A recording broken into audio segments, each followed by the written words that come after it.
Welcome to Your Gal Friday, a podcast about female leaders, innovators, and rule breakers. Each week, your hosts, Kate and Phoebe, will shine a spotlight on an amazing gal and talk about what we can all learn from her. Brought to you by Gal's Guide to the Galaxy. Welcome to Your Gal Friday. I'm Kate Chaplin. And I'm Phoebe Freer. Today we are talking about a gal called Our Lady of the Ladle. She peppered our TV screens from her kitchen and reached ours. She added spice to our lives and French flavors to our cooking. This esteemed gal cooked her way into our hearts for generations. Today we're going to let all the cooking puns boil over and talk about the life and legacy of your gal, Julia Child. So Julia Child is actually a very interesting one for me. So when I was in my early teens, my mom and I sat down together and we watched Julie and Julia. It was this movie. Yes. And I didn't understand it at first, to be quite honest, because I was kind of young, you know. It was this right, biopic. and who was she talking about? Yeah. Yeah, I was like, who's Julia Child? I had no idea who Julia Child was. And it was like these two storylines going back and forth, and I was really confused, and I was like, very true. But it was cool. It was cool, you know. It was this biopic. And it was about a lady named Julie who was cooking her way through Julia Child's cookbook in a full year. So that's 524 recipes in 365 days. Kind of crazy. Kind of awesome. And it stars Amy Adams, which I thought was awesome because I love Amy Adams. But this was before I knew I loved Amy Adams. So, yeah, I was like, it's always been a thing. Like, she's just always been my favorite. Fantastic. Yeah. So, and also, Amy Adams was Julie, and then Meryl Streep actually played Julia Childs. And then they go through both of the women's lives as Julia discovers herself through cooking, and how Julie discovers herself while cooking through Julia's recipes. So they're like two different time periods, you know? But they go through both of their lives, and it was really adorable. Yeah, I love that. Yeah, it's a very heartwarming movie, and I haven't seen it in a long time, so I really can't tell you how accurate it is, but it just gives me fond memories of, like, spending time with my mom and, like, oh, hey, I know who Julia Child is now, you know? It's kind of cool. Oh, yeah. I love that. I have still actually yet to see it, believe it or not. Oh my gosh, it's adorable. Oh, I tried to find it before we recorded the show, but it was out at my library, and it's not on streaming sites right now. What? I'll bet you maybe next month it'll show up, and I'll be like, Probably. well, that was convenient. Right. But it is on my list to see. I have watched clips from it. Oh, yeah. And they're adorable. Yeah, totally. Yep. But because I didn't get to see the Julie and Julia movie, but Julia Child, she is one of those gals that, like, I knew, but I really didn't know that much beyond, like, the icon status, really. Totally. Yeah. I mean, I knew she had a cooking show. I had only, seen mostly her cooking show through movies. Like, when the movie they're flipping through channels, it ends up being Julia Child, right? Yeah, that makes sense. So I really don't know before this podcast if I knew more about Miss Doubtfire. Because Robin Williams used Julia Child as an inspiration. Right. Yeah, so I probably knew more going into this about Mrs. Doubtfire than I knew about Julia Child, which probably isn't the best thing to admit. Well, we're all going to be honest here. That's what we do. Honesty every single time. So, but until this week, until, us digging into her life and researching, I hadn't connected with her. Right. And I just really did this week.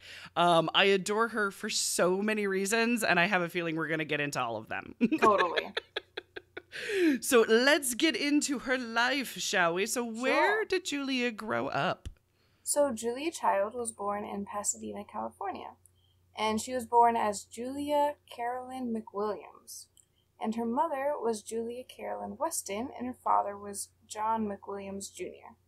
So Julia had two younger siblings, a brother and a sister, and she went to school at Park Meadows Elementary School.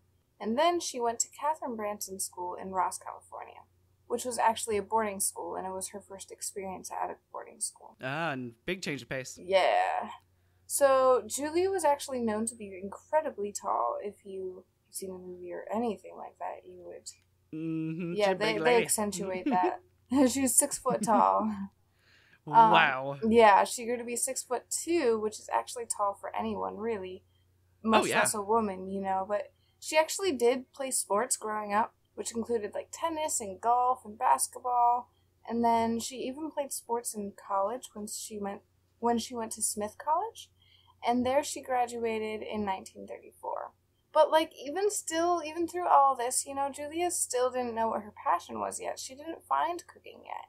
You see, Julia grew up with a cook who served her family. She did not observe or learn how to cook from her mother or her grandmother.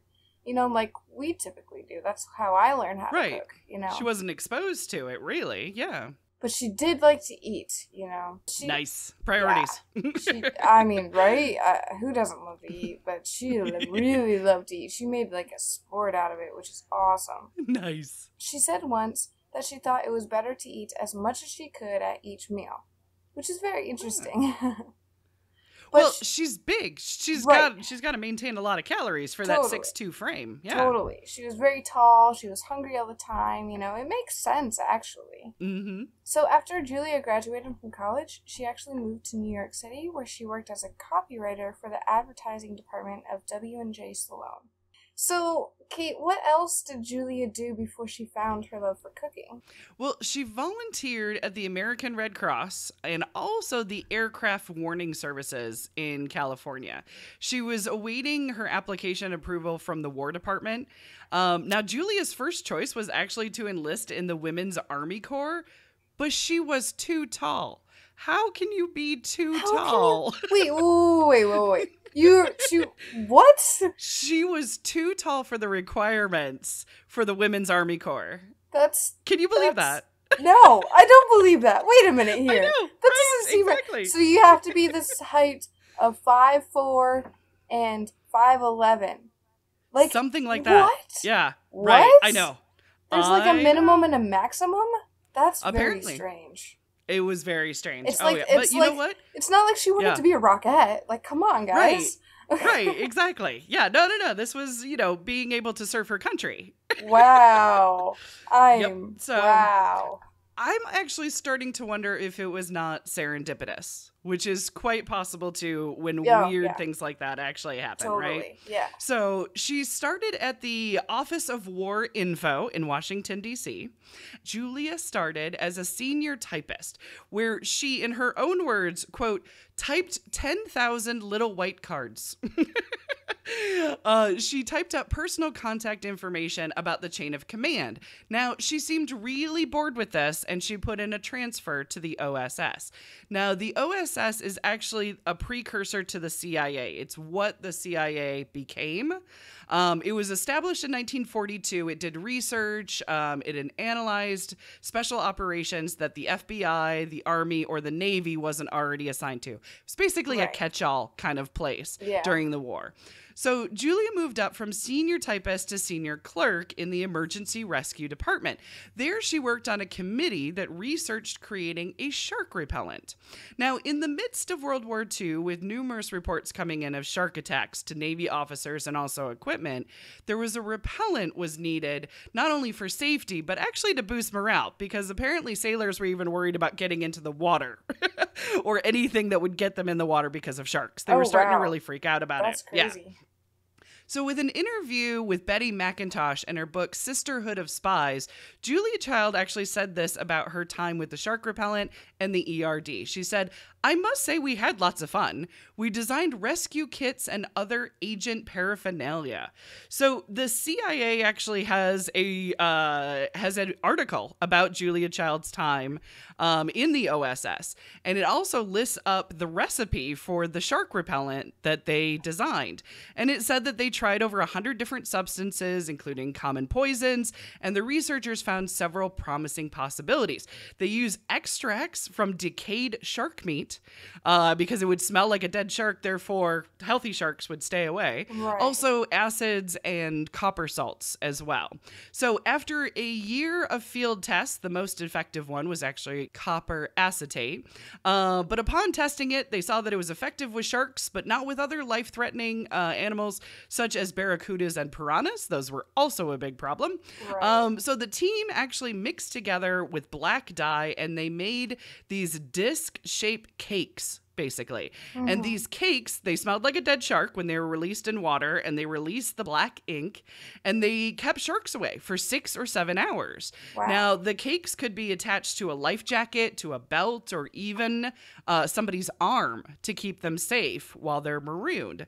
So in my research with Julia's war records, which was 130 pages of awesomeness, actually, it was certain that she was on the committee, but it was a team effort. It looks like Julia was not just off in a kitchen somewhere whipping up a recipe in a mixing bowl to repel sharks. You know, that does make an interesting story. However, it doesn't seem to be the case. It's also much like saying Julia Child was a spy because she was in the OSS. Because, you know, yes and no. She was an administrative assistant in a spy agency. Right. That's about as close as it gets. But Julia was stirring up accolades in 1944. A request was sent in to promote her to registry, and the request was based on the increased responsibility and her being trained for overseas duty. She very much wanted to go overseas. She was sent to Ceylon, which is now Sri Lanka, and then she was sent to Chongqing, China. In China, she was awarded for the Emblem of Meritorious Civilian Service, and I love the citation because it actually paints this lovely picture of what Julia did overseas and what her personality was. It says, quote, "Through her resourcefulness, industry, and channeling of a great volume of highly classified communications and documents was performed with exceptional speed and accuracy.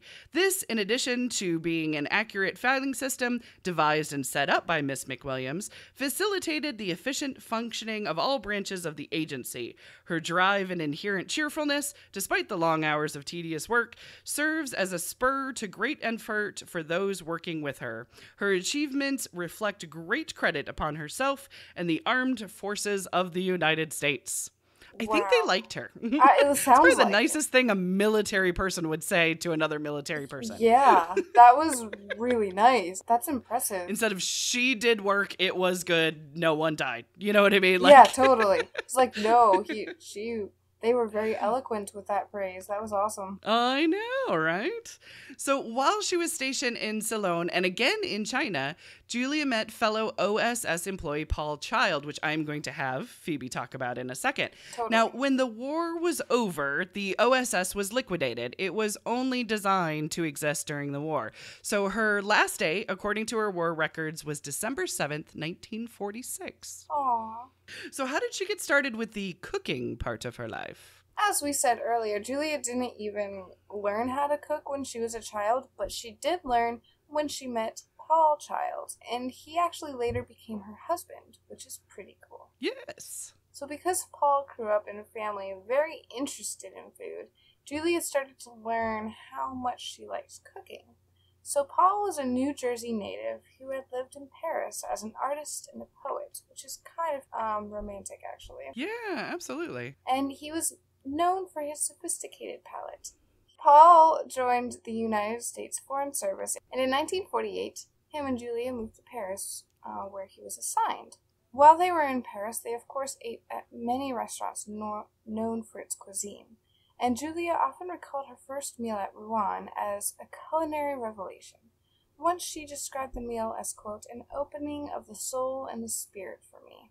So in Paris, she attended the famous Cordon Bleu cooking school, and later studied privately with Max Bernard and other master chefs. So she joined a women's cooking club, and through that she met Simone Beck, who was writing a French cookbook for Americans with her friend Louisette. And Simone proposed that Julia would work with them to make the book appeal to Americans. So in 1951, Julia, Simone, and Louisette began to teach cooking to American women in Julia's Paris kitchen. They called their informational school the School of the Three Food Lovers. So for the next decade, Julie and her husband moved around Europe, and finally they settled in Cambridge, Massachusetts. And then the three ladies, through this time, they researched and repeatedly tested recipes, and they just kept working together. And then eventually Julia translated the French cookbook into English, making the recipes more detailed, interesting, and practical. Awesome. Now, for some odd reason, part of the Le Cordon Bleu, part of her story caused me to pause, and I wanted to go down the rabbit hole. Let's do it. I love rabbit holes. Let's do it. I know, because I thought at first, I'm like, maybe she was the first woman, in the acclaimed cooking school. I also wondered, was it hard to get into? Did she have to, pull any strings or anything like that? It turns out if you ask some interesting questions, you always get an interesting answer. I love it. Right. So this is what I found out. So Julia was one of the many women who went through Le Cordon Bleu. In fact, the school itself started because of a woman. So in 1895, Marthe Distel started a magazine called Le Cordon Bleu and then went on to offer cooking classes. The rest is culinary history, which I thought was fascinating. But I actually had even more questions. So why did she call her newspaper, the magazine and the school, why did she call it Le Cordon Bleu? And what does really that mean? Now, when I saw the translation, I thought, wow, I'm an idiot. Of course, that's what it means. I should have known, but I didn't, that Le Cordon Bleu translated means the blue ribbon. And so then I thought of blue ribbons. They're given at state fairs for animals, but then also for like great apple pies, right? For culinary excellence. Yeah. Oh, yeah. I even have a movie there where they gave me a blue ribbon award. So I'm like, oh, okay. So blue ribbons, mean excellence. Where in the world did this come from? Well, it comes from the 16th century when King Henry III, he created the Order of the Holy Spirit, where each member was knighted and awarded the Cross of the Holy Spirit, which hung from a blue silk ribbon. Blue ribbon. There it is. These were mostly awarded to princes and to noblemen, but they were also awarded to those who excelled in their field. So to tie it specifically to cooking, the knights would actually have these extravagant feasts, and they became known as Cordon Bleus. So that's kind of where it ties into cooking, right? I love it when you go down rabbit holes. I love this. Here's another real fun kind of sidebar to the rabbit hole, but it was such a funny story, I had to actually share this. And this comes from Leslie Bannister in her Le Cordon Bleu blog that she actually has. She said, quote, "In the 18th century, Louis opposed the idea that women could cook. He loved fine foods, and he would only trust his menu to males, who he believed to be superior in every way.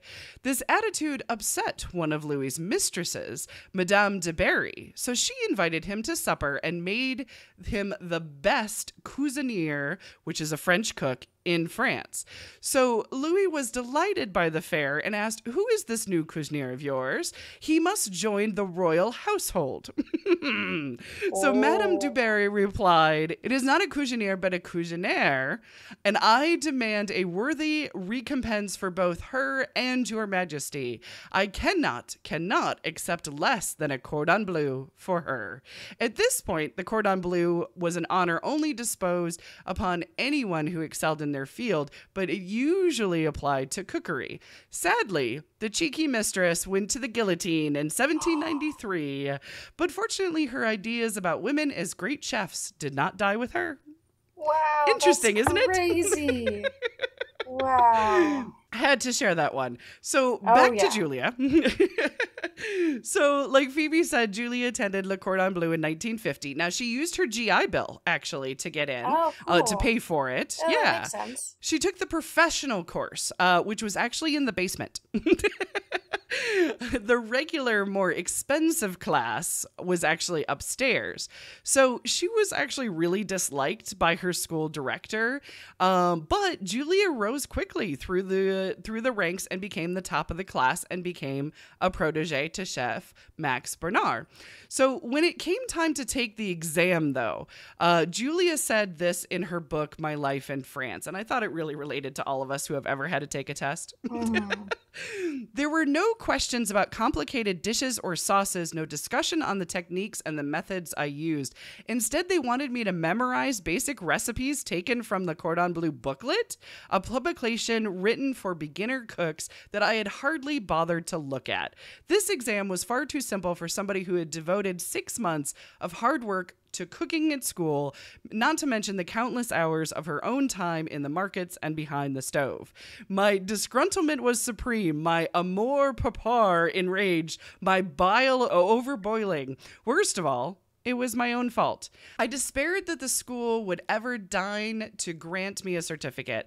Later that afternoon, I slipped down to Le Cordon Bleu's basement kitchen by myself. I opened the school booklet. I found the recipes from the exam.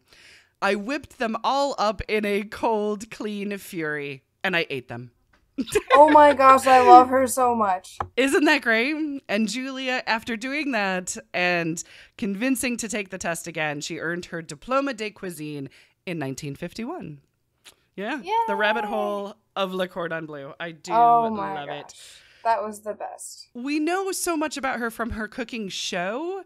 Was she the first to do a cooking show? She actually was not. You may think that Julia Child was the first to host a cooking show, and you wouldn't be the only person to think that she was. But the first person to host a televised cooking show was actually a man by the name of Philip Harben, who had a show in the UK. Ah, okay, gotcha. Right. So, but he's kind of known, but not really. Because only a few months later, there was James Beard in 1946, who hosted a show in the United States. But the problem was, he wasn't even known that much. Because in 1946, the television wasn't a common thing in people's households yet. So the audience reach was significantly lower. It was like, first off, you have to reach the audience of who has a television, and then you have to reach who wants to watch a cooking show. Right, exactly, yeah. Yeah, and at this point, everybody who has a TV has more money. They might even have their own cook. You know, it's just like all these factors. It might not be something that interests them. Yeah, exactly. Right. There's just all of these different factors that, like, they didn't necessarily fail, but they're not well known at all, you know? Right, exactly. The audience wasn't there yet. Totally, yeah. It is even said that the show was decades before its time, and then there was actually other cooking shows, including one by Dionne Lucas in 1947.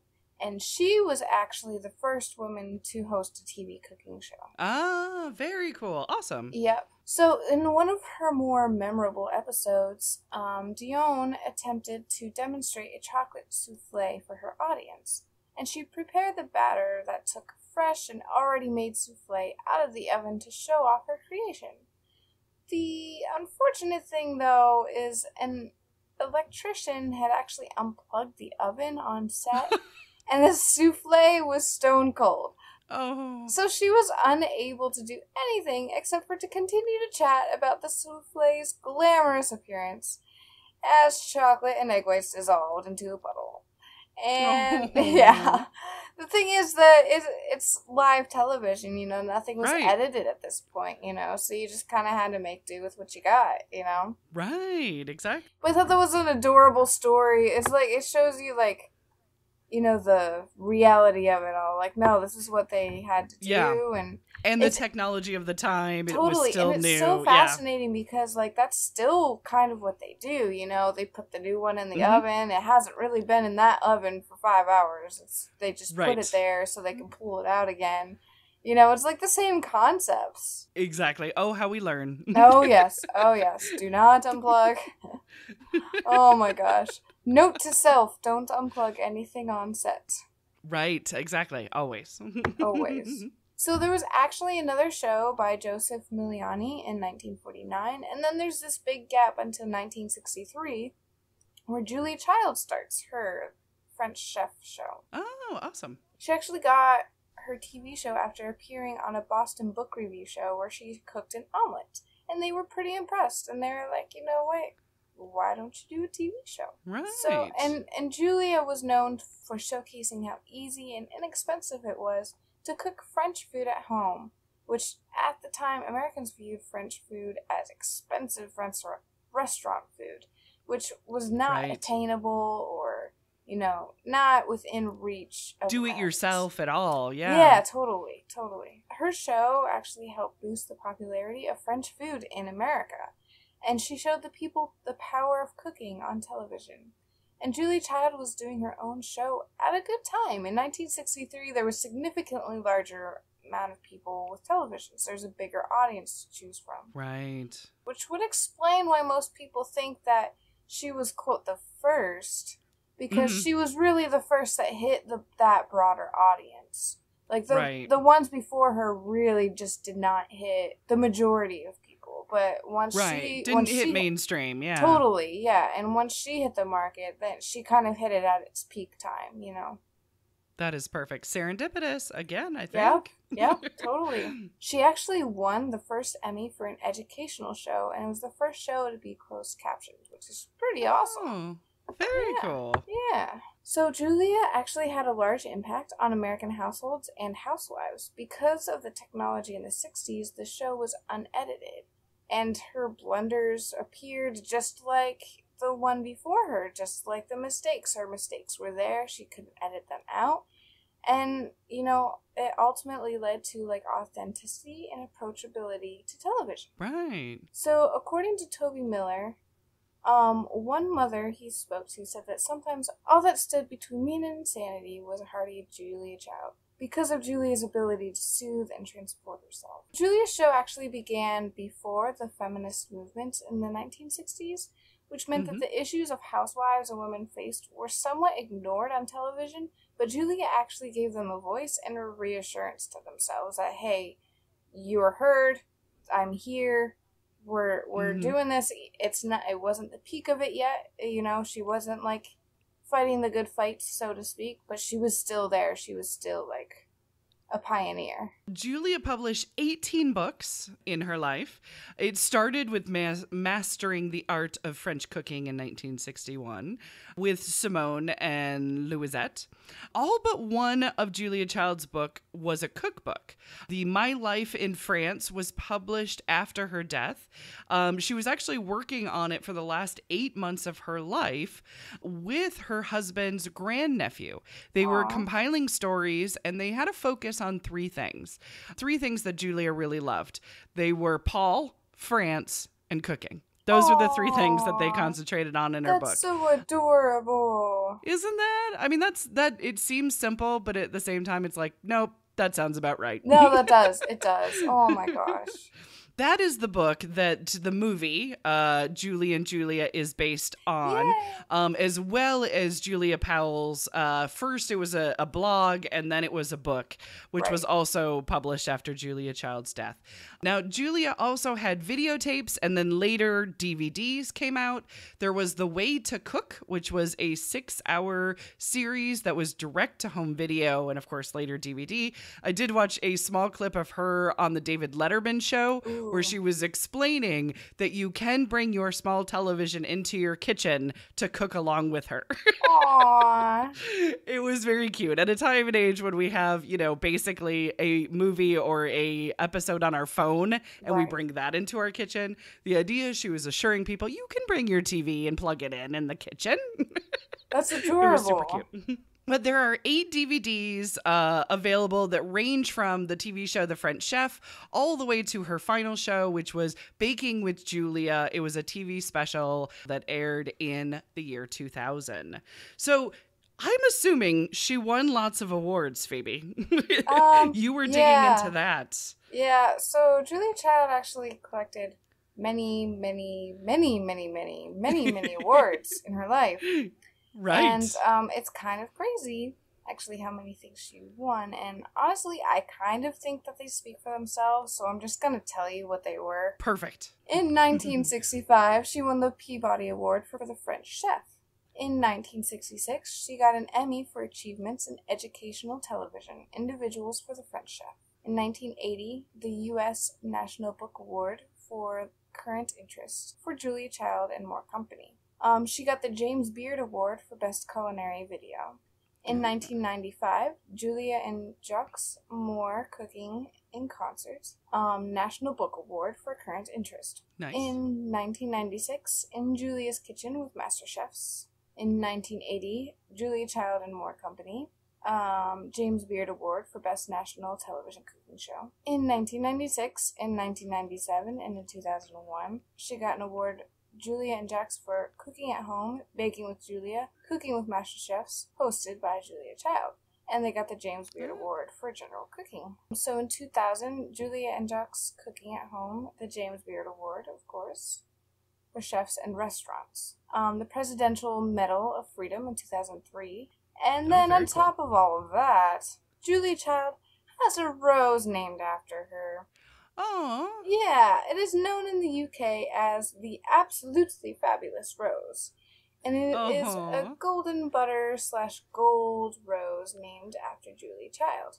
Which is just darling. I mean, my new life goal now is to be named after, have a rose named after me. That's a so new life goal. Yeah. Oh my gosh. Aw. My husband has been gardening, and I will have to have him look into seeing about getting an Absolutely Fabulous Julia Child rose. That's so cool. Oh my gosh, that's so cool. Yeah. I love it. Well, Julia inspired countless people, and some might even be celebrity chefs that we know today and have television shows today. Totally. But I did pull from a few of those that have publicly said that they were inspired by her. One of them, Art Smith. He is the former personal chef to Oprah, and he said that Julia gave novices the confidence to try. And I love that. Tina Ugaki, who is the executive food director of Food and Wine magazine, said that Julia taught her to keep on going, that it doesn't have to be perfect. John Willoughby, the executive editor of Gourmet magazine, cites Julia for convincing him to try a food processor. Now, that might not seem like a lot. But it's a lot. There was a time where chefs are like, no, I need to cut it by hand. It's precise. It's exact. I know what I'm doing. But seeing Julia try a new gadget or a new device, it really did help. So I thought that was interesting. Yeah. Tanya Steele, who is the editor-in-chief of Epicurious.com, she said literally learned every single thing from Julia Child. That's awesome. Right. And the last one was Ava Fedler. She's the associate dean at the Culinary Institute of America. And she said, quote, "I can't tell you the number of friends I have who were self-taught themselves by going through her books." Aww. So, yeah, that's just some of her influence that has gone around. Yes. Now I need to go get a Julia Child's book. And absolutely. teach myself how to cook better. There you go. Every now and again, maybe when you're feeling a little bit down or you have a blasé Sunday afternoon, I would definitely say check out a Julia Child video. There's tons of them on YouTube also, by the way. Oh, yeah. Oh, yeah. And they are amazing. You really do cheer up and you just give it a good old college try. I love it. So, after all that, in 2001, Julia moved to a retirement community and she donated her house and office to Smith College, which the college later sold. Julia donated her kitchen, which her husband designed, with high counters to accommodate her height, of course. And it served as the set for 3 of her television shows. But she donated it to the National Museum of American History, where it is now on display. And we can actually go see it, which would be super cool. That is very cool. Oh, so, yeah. Yeah. Her iconic copper pots and pans were on display at Copia in Napa, California, until August of 2009. But after that, they were reunited with the kitchen at the Smithsonian's National Museum of American History in Washington, D.C. So now they're all together. Aww. Yeah. So on August 13th, 2004, Julia died of kidney failure in Montecito, California, just 2 days before her 92nd birthday. Aww. And it is noted that her last meal was a French onion soup. She ended her last book, My Life in France, with, "Thinking back on it now reminds me that the pleasures of the table and of life are infinite. Toujours bon appetit." I feel like once Julia fell in love with cooking and wanted to share that with others, she started a legacy, because we always talk about, yeah. what legacy she wanted to leave behind. Totally. And from that first cookbook to her last TV special, it just feels crystal clear. And that's really rare. I mean, it's extremely rare that you know what you want to do and that you just, you stick with it through all that time. And we talk about amazing gals all the time on the show. Right. And some of them knew what their legacy, wanted to be, like Julia. But there was also many that had no idea of what their legacy would actually be. Yeah. They were doing things that they were good at that time, using whatever opportunity that they had, but they didn't know what they would leave behind or how they would be remembered. But with Julia, I feel like it was cemented. Just that first moment she picked up, a whisk on television. Like, she knew this was going to be her legacy, that she was going to make French cooking approachable and fun, and that through the show, she was going to show you how to fail and then brush yourself off and try again. And I absolutely love that. What legacy do you think she wanted to leave behind? I think it's fascinating because one of her quotes is, I don't think about whether people will remember me or not. I've been an okay person. I've learned a lot. I've taught people a thing or two, and that's what's important. Like, just hearing that quote, it's like, oh, she knew what she was doing was important, but she was also extremely humble, and she was this isn't just about me. Like, that's kind of how she felt, And it wasn't just about her. It was like, it was the lessons that she was teaching. Like, no, it's okay to fail. Mm-hmm. It's approachable. You're empowered to cook. I think it's fascinating. I know when I cook something, like, I don't cook very often. I'll just go ahead and admit that right now. But when I don't cook all that much either. Yeah. Yeah, no. But when I find a recipe and I find every ingredient for it, and I'm like, I got this, I can follow the recipe, and I make it, and it tastes amazing, I feel empowered, and right? I think that's really cool. She's bringing to us a new kind of empowerment before even the women's rights movement. That's just really cool, and I don't know if necessarily what she wanted to leave behind, but I think that's kind of what she left behind, was like, just in a strange way, I guess, empowerment, Right. To put a cooking pun on it, she was an ingredient of empowerment. Oh my gosh. See? You're she so wasn't good. the whole thing. I'm just saying, you have to bring your own brew. You have to bring it to a boil, and you have to enjoy it. But she was definitely an ingredient. She's definitely an ingredient, for sure. Cooking puns. They never get old. Oh yeah, Kate is full of them. I love it. I learned from Julia Child, and I love this, I'm probably going to take this with me for the rest of my life, that it's okay to have an infectious personality. Oh my gosh, and to put it in everything that you do. Because, I mean, I know that I have what can either be considered a infectious personality or an irritating personality. I understand that it is a fine red line. And depend on who you ask, that's what it is. I think it's infectious and I love it. Right. I know, but I think Julia Child is the same way too. I think you know what I mean? You love her or she's jarring. No, it makes sense. It's that same sort of thing. Yeah. It totally makes sense. The funny thing was, though, going through those war records, I could see her personality in her resume. I could see it in her transcripts of the way that she signed off on things. She would crack me up all the time in any little thing that I would find out about her. It was that personality always coming through. I learned that it's okay to be a large lady with a big build and be loved by millions of people. That's awesome. It gives me hope, let me just say. But honestly, I think what I learned most is that cooking is far more ingrained in our culture than I even really thought of. I didn't think of it that much. But really, it's the recipes that you have handed down to you or that you hand down. A large majority of questions that I have for my mom are cooking related. It's really Right. weird. But last week, I asked her what type of vinegar she used in her cucumbers because I was remembering how they smelled and how I loved the house smell when Right. she was putting vinegar in cucumbers. Cooking is a conduit. It becomes our connection with people, and it's a way to share time together.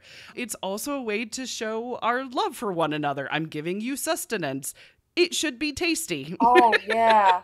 Oh, yeah. I feel that so much. Yeah. And I'll give you an example. So my friend Katie, I love my Katie. She makes my birthday cake. And because she always asks what I want for my birthday, and I say I want you to make my birthday cake because it's really delicious. Mm-hmm. Now I know that Katie obsesses over it. I know that she wants it to be perfect, and I also know that she is never happy with it when she gives it to me. She has every Aw. excuse of how terrible it is. But I know she made it for me. I know she thought about me all day or probably for weeks, stressing out about it. But you know what? She makes my favorite cake. And it's the only thing that I want from Katie on my birthday. Anything else would not be enough. I love it when she bakes me a cake. Right. And that says something beyond food. You know what I mean? Totally. It's really interesting. So messing up a recipe is also a lesson for life. I mean, you look at what you have around you and you look for what you can use and what you can, what works. If you don't like a spice, you substitute a different one because you make it tailored for you. You add more spice or you start over if you mess up. You eat what didn't burn. You know, I've done that quite a few times. Yeah, I've done that. It's a microcosm for the human existence. I mean, variety is a spice of life. Ha! Another cooking pun. And I really think that Julia got that essence, and she taught us that. Absolutely. She taught us that it's more than just cooking, but sure, we'll say it's just cooking. Right. Absolutely. Do you have any more that you personally learned from Julia this week? I mean, I love the fact that she was like, no, it's okay to make mistakes. That's Yeah. huge to me. That is huge. It really is. I'm one of those people that beats myself up in my head like all the time. Like, ah, you made a me too. mistake. She did it on live television in front of thousands of people. Yeah. And she's like, no, it's okay. Just brush it off. Keep moving. Mhm. Like, it's actually okay. You know? I love the ones where there were certain episodes where she says, it looks fabulous. I'm sure it doesn't taste right. And there was other ones where she says it may look hideous, but it's going to taste delicious. Right. I love it. So it was one of those things where it's like, you know what? Even if you mess up, you probably got one of the two just fine. Yeah. Either looks good or tastes good. Exactly. Food should be one of the love languages if it's not Yes. already. Like, especially when I'm working hard, if somebody brings me food after a long day, it is like the best gift you could ever possibly give me, ever. Right. But like you said, though, I never really thought about it too much, how much it's ingrained in our culture. Yeah. You know, Oh, how yeah. much food's in our culture. It's just, it was interesting this week to kind of learn about that and learn about how food really does affect us. And food was her passion, and she was able to actually help people and inspire people. She found a universal aspect to it. Yeah. That was that really, really touched people and was a lifeline to people. Totally. I love it. Well, that wraps it up for us. We actually have 8 episodes left in 2017. So please let us know on our Facebook page what gals you would like us to talk about, how you're feeling about the show. Yep, absolutely. If you're loving us, give us a thumbs up and follow us on Facebook. We would love to hear from you. So we will leave you with this quote from Julia. I don't think about whether people will remember me or not. I've been an okay person. I've learned a lot, and I've taught people a thing or two, and that's what's important. For more information about this week's gal or to check out our previous episodes, visit galsguide.org. To support the show, visit the Gals Guide Patreon page. We've got great perks like behind the scenes, early access, and private live streams. Thank you so much for subscribing to Your Gal Friday.